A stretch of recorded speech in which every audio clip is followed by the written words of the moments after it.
La Universidad de Belgrano tiene abierta la inscripción para todas las carreras. Inicia tus estudios ingresando en marzo 2021.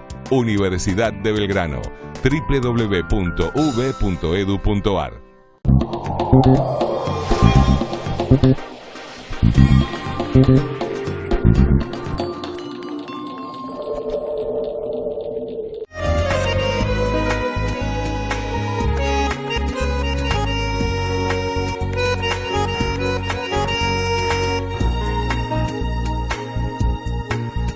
Comienzan las clases después de un año en el cual debimos adaptarnos a las circunstancias, a la pandemia, en fin, a la cuarentena, todo aquello que nos privó de las clases presenciales en particular, no de las virtuales.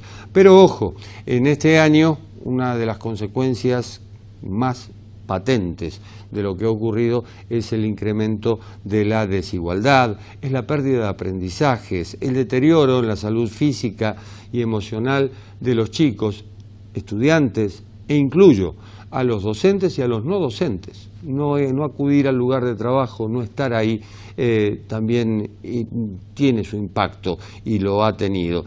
Y, por supuesto, el saldo, las menores posibilidades futuras de empleo, quizá después de esto que hemos vivido y de lo que vamos a vivir. Y de eso vamos a hablar con un experto que es el doctor Guillermo Jaime Echeverri, que es médico y es presidente de la Academia Nacional de Educación. Doctor Jaime Echeverri, ¿cómo le va? ¿Qué tal? ¿Cómo está? Un gusto. Encantado. Bueno, comienzan las clases finalmente. ¿Cómo ve el panorama? Difícil, como veo el panorama de la vida de todos nosotros. No va a ser un año fácil, pero me parece muy auspicioso que se haya decidido hacer el intento de comenzar las clases, que es fundamental. Por supuesto, la situación en distintos lugares del país es muy diversa, de modo que habrá que ir adaptando la situación a la realidad epidemiológica de cada sitio. Pero, como usted lo señaló en la introducción, lo que se ha perdido durante el año pasado es mucho. Lo ha descrito perfectamente. Uno de los temas que preocupa es el abandono de los chicos. Muchos que inclusive habiendo tenido posibilidades de seguir cursos por vía a distancia, han abandonado esa posibilidad. Y va a ser muy difícil recuperar esos chicos para la escuela. De modo que creo que hay que hacer este intento, es muy importante, y en todo el mundo se ha tratado de cerrar como último recurso, cerrar las escuelas y como primero abrirlas. Es decir, las escuelas son lo último que se cierra y lo primero que se abre. Creo que tenemos que seguir esa política, por supuesto, con las condiciones de higiene y de distancia y en realidad de lo que se aconseja para todas las actividades sociales.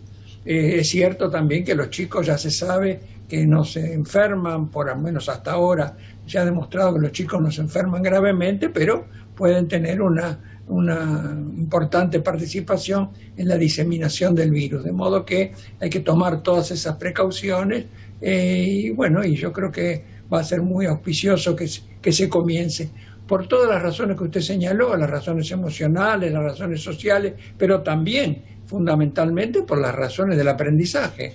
El retraso de los aprendizajes en los lugares donde se ha medido parece haber sido importante, inclusive de aquellos que han tenido la posibilidad de mantener el contacto con las escuelas a través de estos medios que nos permiten ahora comunicarnos. ¿Cree usted que este impasse que hemos tenido lamentablemente puede fomentar la deserción escolar en Argentina? Sin ninguna duda, creo que ese es el problema más grave de lo que enfrentamos. Ya la deserción es importante y me parece que esto puede acentuarla. Sabe usted que de cada 100 chicos que ingresan a la escuela primaria, solamente terminan 50 el secundario, en condiciones normales. Imagínense en estas condiciones en que muchos no han tenido ni siquiera la posibilidad de seguir en contacto con la escuela.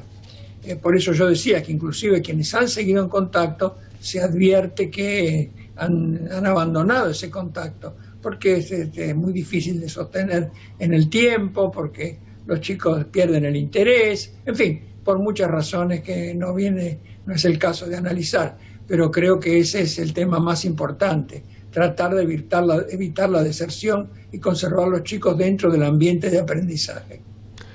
Al margen de la pandemia, cito un título, a ver si le suena, ¿la tragedia educativa continúa? Sí, claro que continúa, efectivamente. Ese es el título de mi último libro, que tuvo la desgracia de aparecer pocos días antes de la cuarentena, que escribí a 20 años del original, de La tragedia educativa, que es un libro que tuvo una singular repercusión para mí inesperada. Nunca toqué ese texto y a los 20 años me pareció oportuno revisarlo, pero finalmente terminé escribiendo otra cosa, por supuesto, con las mismas ideas del original, pero en 20 años, no es como dice el tango que 20 años no es nada, 20 años es mucho tiempo, se han producido muchos cambios sociales, culturales, que se reflejan sin ninguna duda en la educación y que yo he tratado de retomar. Esto, reitero, fue previamente a la pandemia. De modo que sí, continúa. La Argentina tiene un serio problema, uno de los cuales acabo de mencionar, el hecho de que tenemos poca gente educada. De cada 100 chicos de una generación, solamente 50 terminan la escuela secundaria y menos la universidad. Para que tenga una idea, en los países desarrollados la fuerza de trabajo tiene alrededor de un 14-15%. En la Argentina la fuerza de trabajo tiene alrededor de un 14-15% de graduados universitarios. En los países desarrollados ese porcentaje es del 30%, del 40%. Vale decir que tenemos una gran deuda en ese sentido. Después el tema de la desigualdad. La gente que tiene mayores recursos recibe más años de educación que la de menores recursos, y no menos importante los problemas de calidad.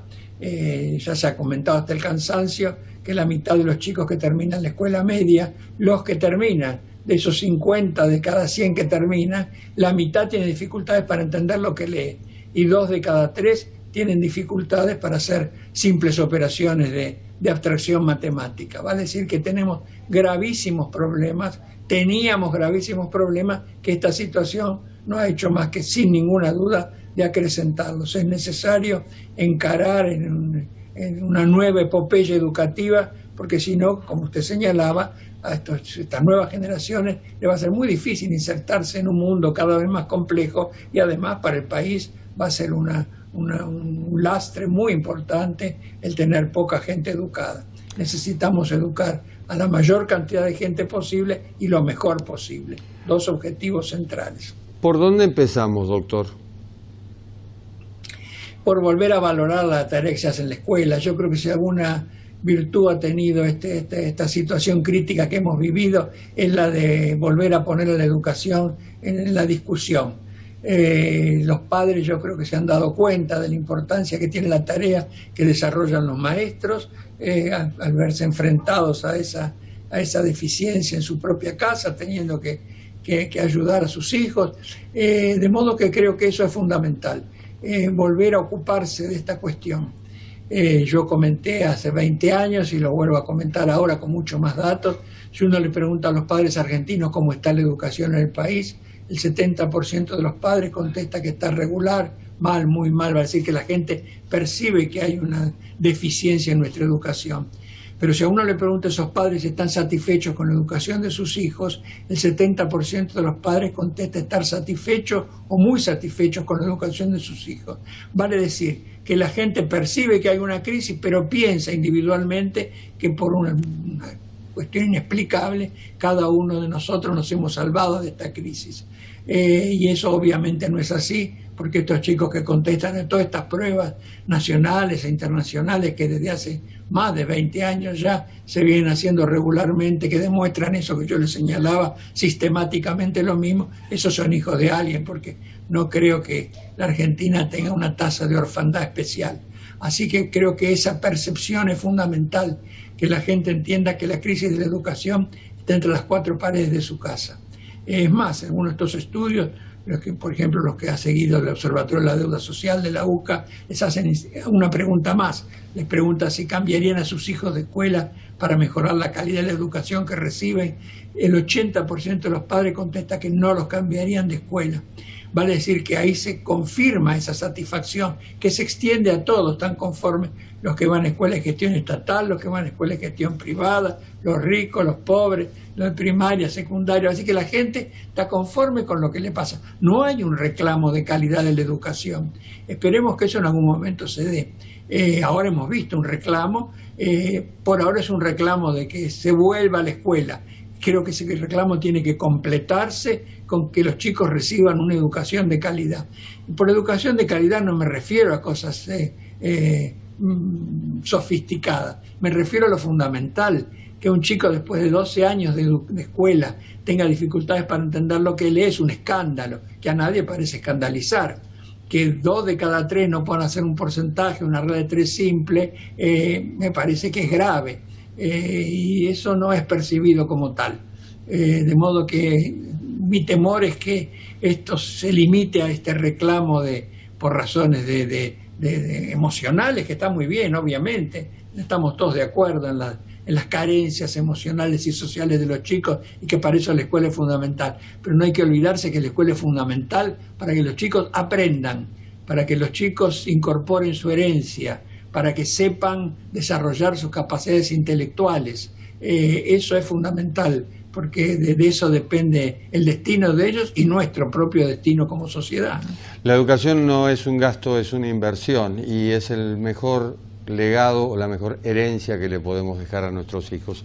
Doctor Jaime Echeverry, muchísimas gracias. Gracias a ustedes por la invitación, un gusto acompañarlos. Un gusto, y un gusto haber compartido Universidad Crítica, el programa creado y conducido por el doctor Avelino Porto con ustedes. Nos reencontramos en la próxima. Chao.